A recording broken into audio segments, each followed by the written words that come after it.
अरे सुनते हो जी, सुबह हो गई, जरा उठ जाओ, सूरज कब का निकल आया। हारी, बस थोड़ा सा और लेटने दो। कल रात देर तक जग गया था।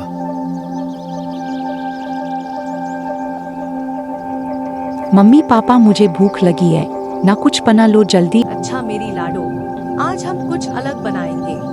हम? वाह, तो आज छोले भटूरे बनाएंगे।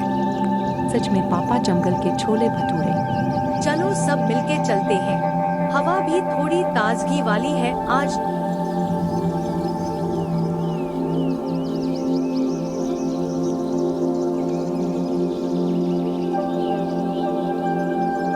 अरे मम्मी, ये देखो इतने सारे पत्ते में। देख तो सही, इन पत्तों के नीचे कुछ दाने दिख रहे हैं।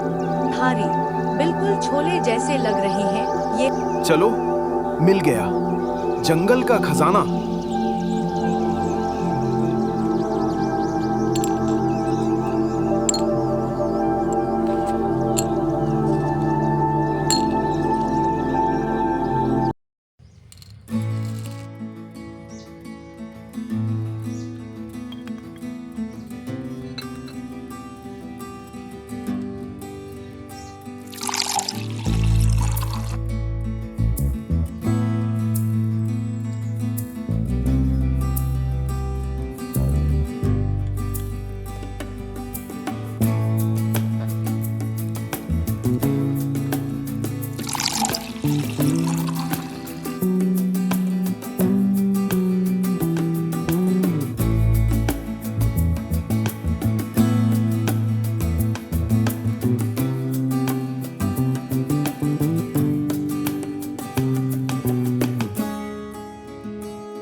वाह मम्मी कितनी खुशबू आ रही है।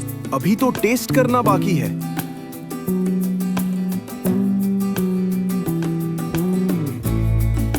मेरी छोटी चीफ, आज तो जंगल के छोले भटूरे ने कमाल कर दिया।